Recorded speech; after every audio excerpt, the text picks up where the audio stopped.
ลอกลายหาเงิน1 ล้านบาทง่ายๆนะครับสั่งว่าเฮาค้าขายของที่อันมีน้ำยา1 อัน1 บาทเพราะว่าจังไหนจึงเฮาค้าได้ขาย1 ล้านอันนะครับเนาะแล้วก็เฮาค้าก็ได้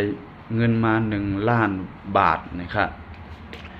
เย้าก็สั่งว่าเฮาค้าขายของที่อันมีน้ำยา1 อัน50 บาทเพราะว่าจังไหนจึงเฮาค้าได้ขาย20,000 อันนะครับเนาะเย้าก็เฮาค้าจังไปได้เงินมา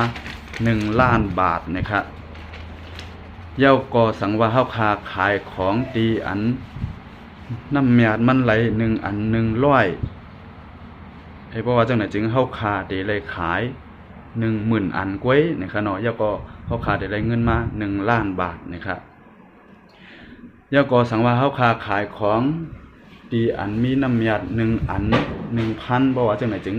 เฮาค้าได้ขาย1,000 อันกว่าเย้าก็เฮาค้าก็ได้น้ำยามา1 ล้านบาทเย้านะครับเนาะเย้าก็เฮาค้าก็ได้มีเงิน1 ล้านบาทเย้านะครับเนาะเย้าก็สั่งว่าเฮาค้าเฮ็ดการ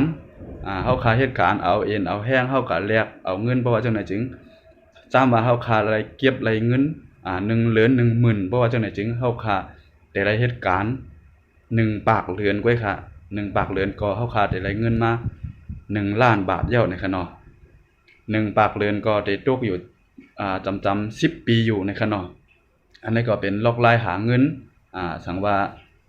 ภารกิจในก็จ้ำเอากะวนด้วยนะครับเนาะนับด้วยนะครับเนาะว่าแต่ก็ได้เสียเขาขายอีสังกันอยู่นะครับเนาะขายแรงงานในอันนั้นก็ขายขายอยู่ในขายอาหารเสริมกันอยู่ในนะครับเนาะแต่ปุ่นน่ะข้าวได้มาเมืองไทย10 ปีปลายแล้วครับมีเงินดังเก่านะครับเนาะ1 ล้านบาทมีถึงเก็บไรนะครับเนาะเอาค่ะหมายสุงค่า